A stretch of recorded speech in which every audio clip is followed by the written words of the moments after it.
I'm Father Casey, the pastor of the Epiphany of Our Lord Church, and I welcome you once again to our YouTube channel, The Fourth Magi. Sorry I was on vacation last week and we didn't do a video, but I'm back. And this week in the Gospel, Jesus is questioned once again by the Pharisees and their disciples and the scribes, and this time a scholar of the law, a lawyer, is going to test Jesus. And he poses this question to Jesus: which of the law, of the commandments, is the greatest? Now, there are lots and lots of laws. There's hundreds of laws. Big ones, small ones, important ones, ridiculous ones. So this is a real trick question, because for Jesus to pick one means that he would have to subjugate all the other ones, making that one more important than another one. For instance, if he was to say that, keeping holy the Sabbath is more important than, making sure that the dishes and your hands are clean, well then, people might have a problem with that. And that was the whole point. How can we get Jesus to isolate his followers, upset them, get them to stop following him and drop off, and maybe even turn on him if they could? So this is a real trick question. And Jesus does something very clever. He throws out there what is known in the Jewish theology as the Shema, or Shema, however you want to pronounce it. And it goes like this: Hear, O Israel, the Lord your God is Lord alone. And you shall love the Lord your God with all your heart, with all your mind, with all your strength. Your whole being is basically what it is saying. You should love God with your whole being. And it's taken from the book of Deuteronomy.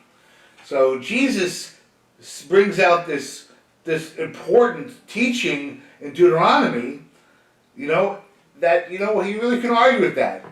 That really is the most important law. Because let's face it, ladies and gentlemen, if you love the Lord your God with your whole mind, heart, soul, and strength, with your whole being, well, then you're going to be living a pretty good life, because you're not going to do anything to upset God. You're not going to do anything to disobey God. You're not going to do anything that's going to affect your relationship with God. That's pretty important. But then Jesus throws a little curveball in there, and he says, the second is like it. Now wait a minute, time out. All right? They asked for one. Jesus is going to give them two. The second one is taken from Leviticus, and it's important as well. You shall love your neighbor as yourself. The whole law and the prophets are based on these two commandments. And really, if you think about it, if you love God with your whole being, and you love your neighbor as yourself, then you're perfect, you're a righteous Jew. And if you and I do that as Christians, well then we are going to be saints. We're going straight up to heaven. Because if you love your neighbor as yourself, you're not going to do anything that's going to harm your neighbor, because you don't want it done to you. So if you love your neighbor as yourself, you're not going to talk about them behind their back. We wouldn't do that. We don't like that when it's done to us. You're not going to steal their stuff. You're not going to steal their spouse or their girlfriend. You're not going to lie to them. You're not going to cheat.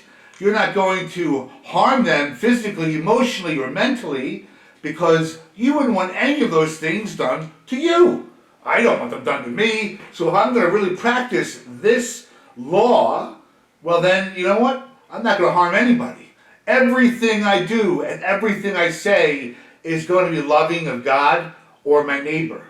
And it's that simple. We've got lots and lots of books that are commentaries on the scriptures, that are commentaries and teachings on the Bible and on the theology of the Bible, Hebrew theology, Catholic theology. We've got catechisms and commentaries on catechisms, books and galore that fill up libraries. That fill up libraries from floor to ceiling. It's amazing the books that are written, and all you need to know are those two things.